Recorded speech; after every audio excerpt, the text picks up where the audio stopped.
Hello and welcome to PGurus channel. I'm your host 𝙒𝙖𝙩𝙤. I have with me Elmer Yuen as always, and I'm catching him between flights. We won't say from where to where. It always shall stay a mystery. Elmer, a couple of questions. First of all, hello and how are you doing? Fine. Sorry, I had a 15-hour flight before here, so I look a little tired. No. You are very fresh, if you ask me. First question that I have for you, Elmer, is that right now we have conflicting news coming about the Chinese economy. They are saying that, so many containers are coming in, so many containers are going out, bullet trains are running, people are buying and stuff like that. Every time numbers have been put out, the world has looked at them with some skepticism. Is it really true? So, in your opinion, where are things today in China? I like to call a spade,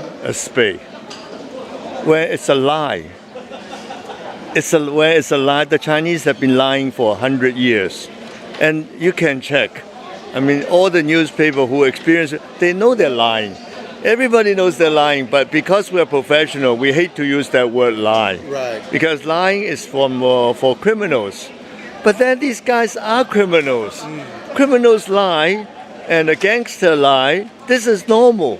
But somehow we are under the impression it's a government, it's a legitimate government, and what they announce may be newsworthy. It's not newsworthy. And they understand exactly how the media will react, how Wall Street will react, how the academic will react. They know it exactly. So they lie in a way that the end result will satisfy what originally want you to believe. So we need to understand it's not a piece of news, it's a piece of lie. That is the way, seriously, if we don't overcome this one, then they fool us all the time. Every week they come up with some kind of so-called news. And then we start translating it as this and that and fall right into their traps. You have to have your independent way of estimating how they're doing. So from my way of independent, this news, I do read them, but put them aside. I never spend time analyzing them. The minute you analyze, you fall right into trap. So we have to have independent thinking. Right now, their GDP is -20 or even worse. All right? That's the way it is. That's the way I analyze. You don't have to believe me. And I don't use their numbers at all. I use my own source.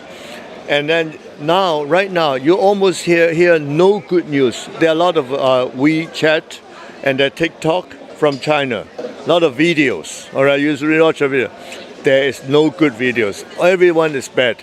Some kind of trouble, unemployment, people are crying, people are starving, this and that.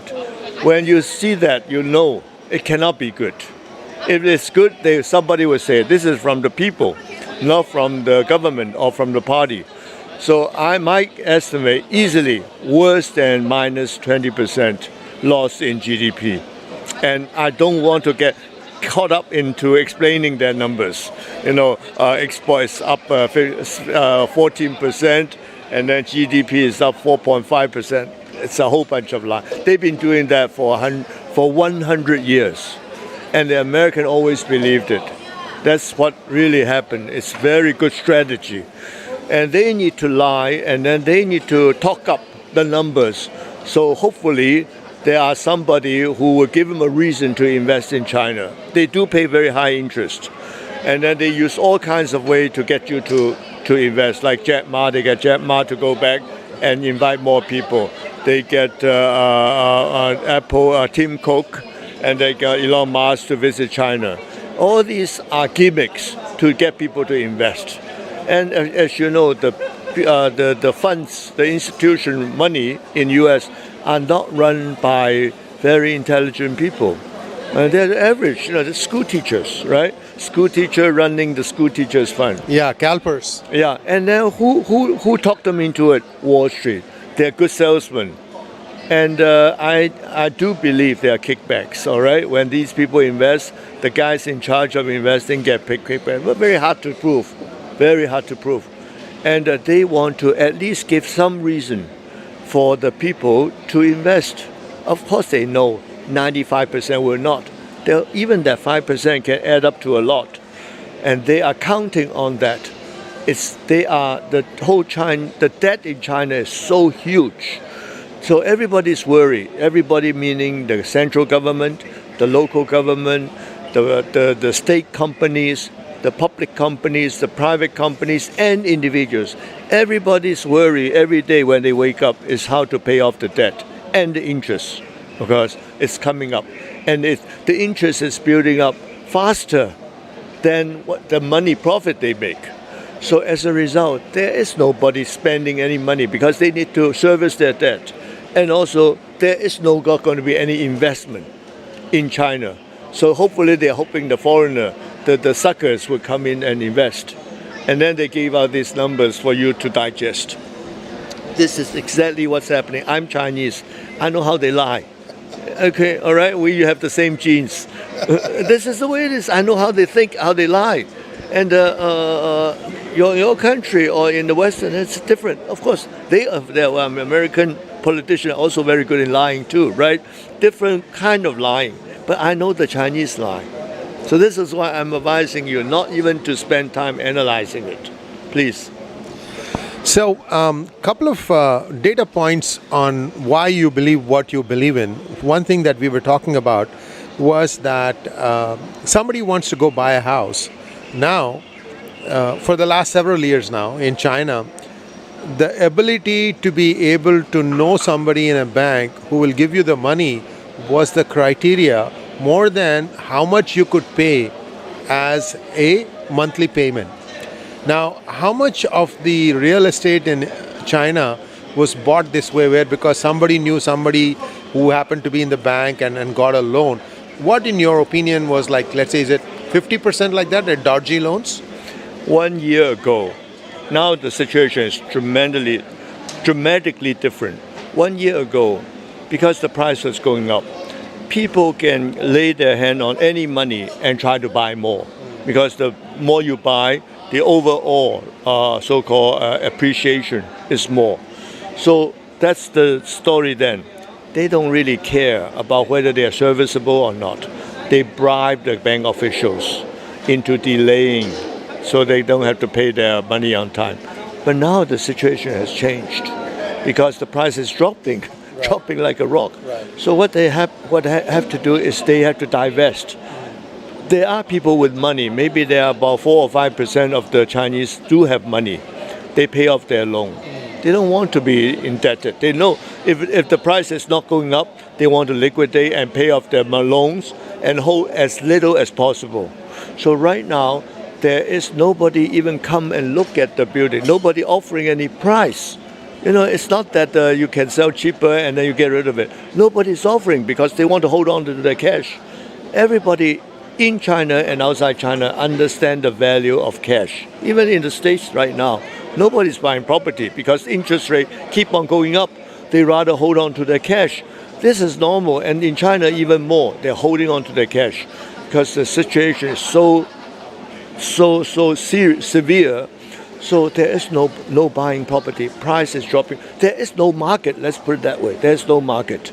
So now property become related to many business, especially in China. Construction material, steel, cement, glass, aluminum, brass, all related to this. Power line, and then this is the building material, paints. Paints is a huge business. And then next you have the, let's say, kitchenware, the whole set of kitchen, whole set of bathroom, whole set of toilet. This is big money involved, you know, like tiles, right? And every mirrors and so on. And about the appliances, every home needs a television and audios, and then Wi-Fi, and then all that stuff, cooking, rice cooker, and then like you said, you know, laundry and everything. Huge amount of business. So we're not talking about a few hundred factories. We're talking about a few hundred industries gone into trouble. No business at all. And then you have furnishing. What about exports? Exports is dead. When you can export, all right, let's say you quote let's say Costco, same price. But then coming from China, you have to pay more import duty. Coming from India, it's the average duty, most called the most favored nation duty. But coming from China, you have to over station plus, because remember Donald Trump put on extra duty. Right. So why do you want to buy from China? Why do you want to buy from China? There's a tariff. And also, they are kind of flying warplanes over Taiwan every day. So what if there's a war? You place an order, let's say Walmart or Costco place an order to China through some middleman. What if suddenly there's a war? And then you open the LC and no goods coming through. What do? You lose that business altogether. So people have to worry about, before you deliver, what happens if there's a disruption, like a war or a talk of a war. And with India, there's nothing to worry. Goods will come smoothly, and you sell, you make your profit. But from China, suddenly you may lose, the supply may stop altogether. So nobody a business person will never make such a decision to place a huge order to China. So this is the problem: import duty and the delivery risk of delivery problem, disruption. It's a very serious problem. They're getting no business. The container pile up, then you cannot hide. So what happened is they get the ships with empty containers and go around the harbor, try to show people they're shipping something, but it's empty inside. So we get this message from WeChat, from the local people. Oh, they are giving the empty container a tour of the harbor. That's what they're doing. And then they have this called one-day travel, meaning they ship goods to Hong Kong in the morning and ship back in the afternoon. So both the export and the import increases. It's called one-day travel. It's like a one-day sightseeing. So the goods go out to Hong Kong, so everything booked as export, right? And then coming back to China, but as import. This is how they cook up the numbers. They're very good at it. It's become an art already. So a couple of questions from what you just said. First one is the talk of war against Taiwan. But according to an important source, it's not just Taiwan that China plans on attacking. It might attack India also. Viewers, some of you have been thinking that all that stuff happening on the line of actual control in India is all saber-rattling. Think again. There are some things happening now, and Elmer is going to share with us a lot of important information here. Elmer, take it away. You see, for instance, there's the expert, Mao Zedong, used to be the chief assistant to Mike Pompeo, and he was in charge of the China desk. He's saying just yesterday there will be a series of attacks starting from Taiwan. That's what he said. But I don't agree with him fully. I believe there will be multiple attacks. But I believe that if China wants to make a threat, they have to do it all at the same time. So that America was facing with many, many fronts. So the threat will become like a very more urgent than in a series. It will come in parallel. So look at the threat. North Korea is firing rockets all the time. The rocket man is firing rockets to Japan and all that. That's a big threat. And the Russian and China have joint exercise, naval exercise near Japan, North Asia. And then, of course, around Taiwan, they are doing blockading, so-called blockading exercise on the South China Sea, you name it. And then coming down, India, we know both countries have almost 1 million soldiers confronting each other. True. Yeah, 1 million soldiers. And then Pakistan, financial trouble. And they are so bad, they are selling ammunition to Russia. Probably China shipped them first. You see, China is very clever. They don't want to be accused of supplying to Russia directly. So they are going via North Korea, they are going through Pakistan, they are going through Iran, and you name it, and the white Belarus. They are very clever. And then they're setting up factories, drone factories, even Turkey, to supply to Russia. So they say, it was not direct shipment. This is the way they hide the COVID virus, right? You have no direct evidence, and it's debatable. And they have their propaganda machine, all right? So you have once you have doubt, you cannot be definite. But they know they want to create doubt, all right? Different opinion. So that it's one. So people don't have a definite conclusion on what's happening. So they're going to start multiple front, as we know. Syria and Iran and so on and so forth, and also dollar de-dollarization is very active right now. Even though they are not going to replace U.S. dollars, but it's a threat. There's no question it's a threat. Every time you give me an answer, I get more questions for you. Sorry. See, their economy is down in the dumps. What do they gain by opening so many fronts for warring? You see, this is the communist mentality. They are big gamblers. The more they are down, they will raise higher stake. Like, you go to a casino, the losers, if you're a really tough gambler, you gamble big. If you gamble small, you keep on losing and then you end up with nothing. Right. So while you are desperate, you gamble big. This is what they're doing. The dollar, and then they go to Russia. And obviously, everybody knows Russia is losing. How come Xi Jinping go and make such an agreement? It's a huge agreement. He sent his defense minister to Russia. Obviously, there has to be cooperation. They gamble big because he is gaining the entire Russian Federation. Whole Russia is depending on China, both for the war and for the economy, because they're under so many sanctions. So suddenly they gain the whole of Russia as their dependent territory. Can you imagine? You get a colony like Russia. This is exactly what's happening. Russia is hopeless in terms of global finance and everything. They're hopeless. No market, no export, nothing. They are relying almost 80% on China. So that's why you said their stock market is trading with the RMB. Now, let's talk this thing further. So you say that Russia is becoming more or less a colony of China. Yes. But India is actually getting more and more crude from Russia, so much so that now Russia is the #1 exporter of crude to India, right? We are businessmen. Business is not control. Control you have to rely on. They don't rely on India. They do business with India, but they don't rely on India. They rely on China. They rely on RMB, especially for the military wear to fight the war in Ukraine. They don't rely on you guys. They let you make some money because they need your foreign currency too, or need your support. But it's different from control. You have no control on Russia.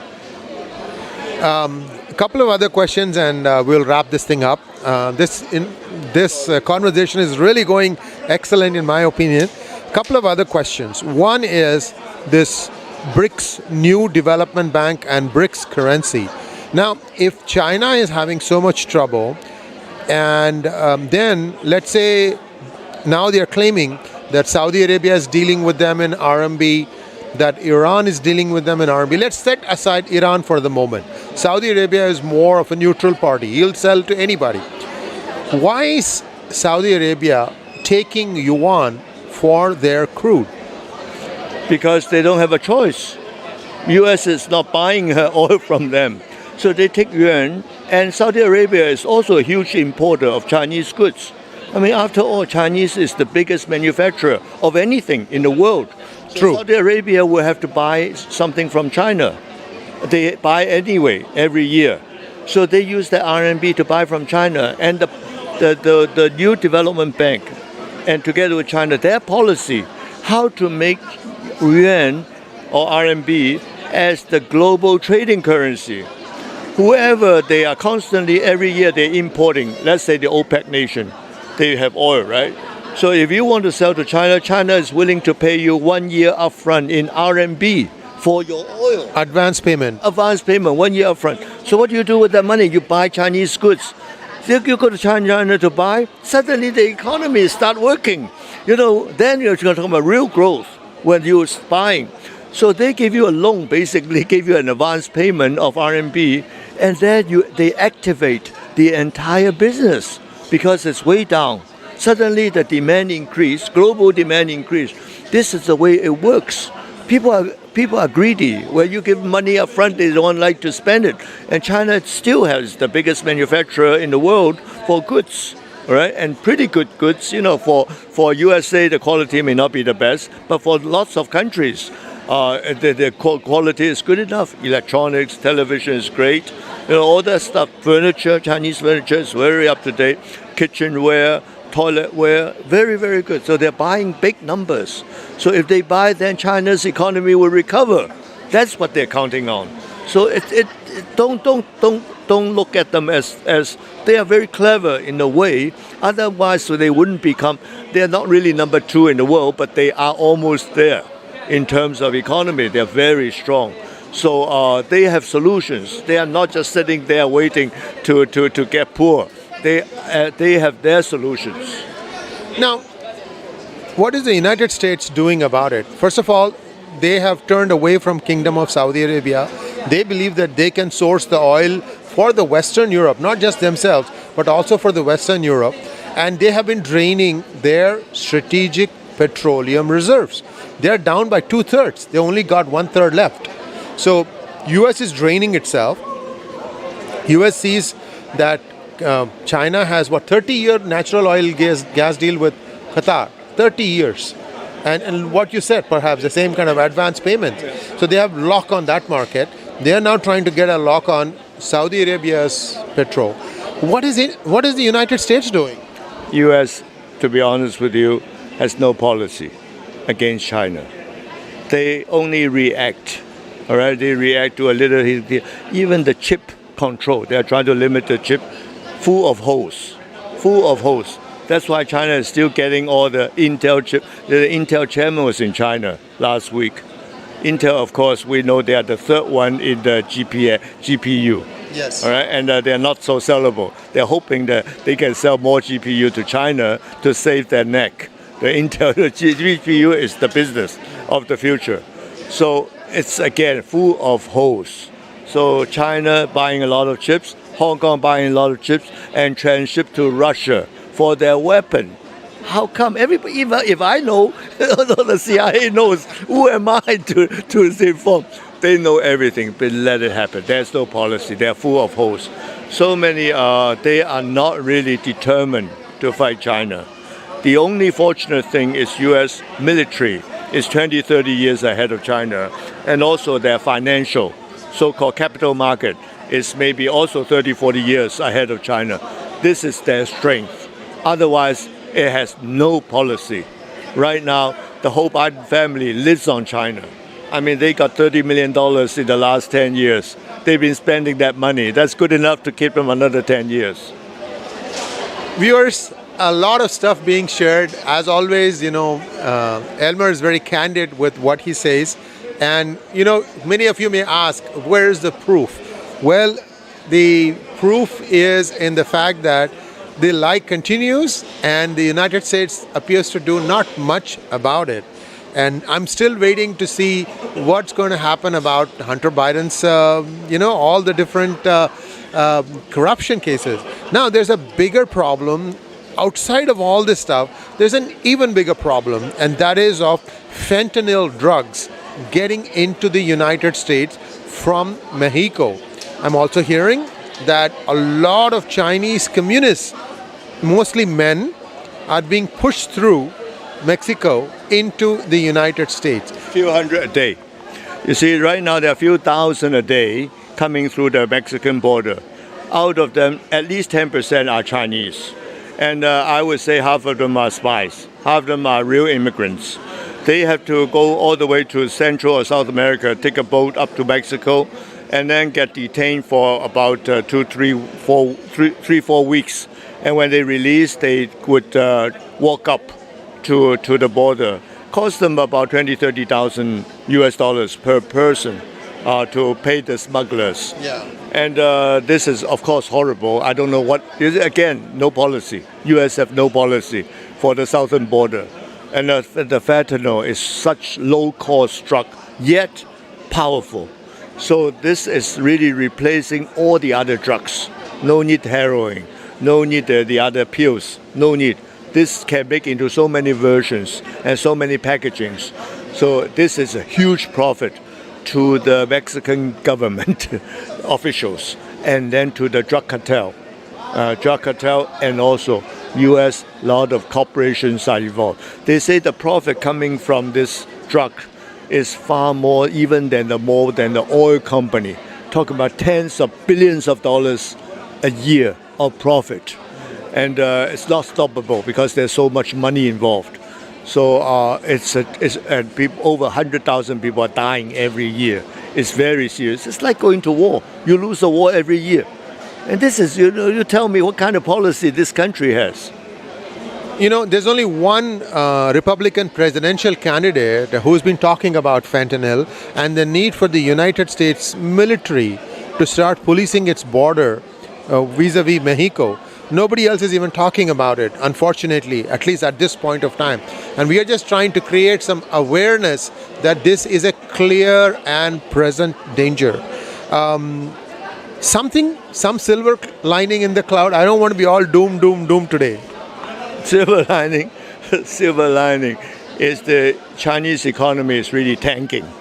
It's tanking. And then the Wall Street people are not stupid. They can see through it. If I can see through it, they can see through it. So they are really withholding the money and also withdrawing their investment. So the US dollar currency investment is depleting. China is depleting. And also China, the communists don't know how to solve a financial crisis within China. In RMB, they don't know how to solve it because it's building up. The interest rate and the penalty is building up faster than corporation making money to cover those debts. So they don't know, it's getting worse. They don't know what to do because communists always by order. They don't have people like Hank Paulson or these Wall Street people. They don't have such people. They only know how to copy, but they don't know how to get out of this bind. So this is the real good news. It may even happen within this year, some kind of economic collapse, financial collapse. You have a knack of predicting what my next question is going to be. You've already answered that within a few months. The most important thing here is China is a big country. It's a big economy.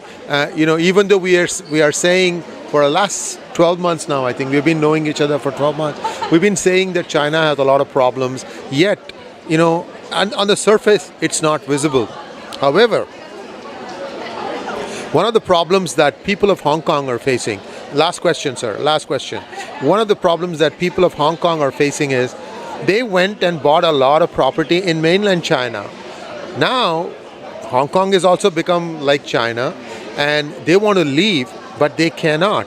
What kind of a problem do you think the Hong Kong Chinese are up to now? How do they find their way out? I know some very rich lady with rich husband, right, from Hong Kong, all right? So they go to the bank, like Hong Kong Shanghai Bank, and use their husband's personal guarantee, borrow a lot of money, a lot of Hong Kong dollars, and went to China and buying blocks and blocks of apartment buildings. I mean, talking about 5 years ago, 5 to 10 years ago, they bought a lot. Of course, now they got caught in this bind. So what do? Even if you sell, you end up in RMB. All right, they sell. They try their best to sell because their husband is being locked up by Hong Kong banks. Hong Kong banks said, I want your Rolls Royce. Seriously, they get impounded by their property. So what happened? This is not a joke. A lot of rich wives. All right. So what happened is they sell and they get RMB. So they get the smugglers to smuggle the RMB into Hong Kong.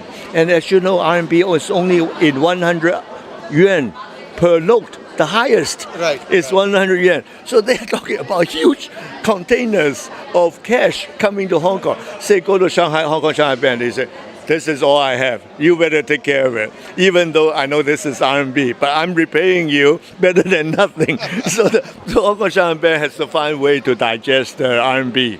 There is a small market in Hong Kong for RMB, to trade RMB. So they are trying to slowly digest it. It's a disaster. And all these property people or rich Hong Kong Chinese are in very big trouble. The biggest, of course, are the property developer. And you cannot take the property away. Yes. So their 75% of their money is locked up in property. It's very serious. Well, we've had a very revealing interview, if you will, with Elmer. Elmer, safe travels, and thank you so much for taking the time out of your busy schedule to talk to us. PGurus is eternally grateful to you. No, don't.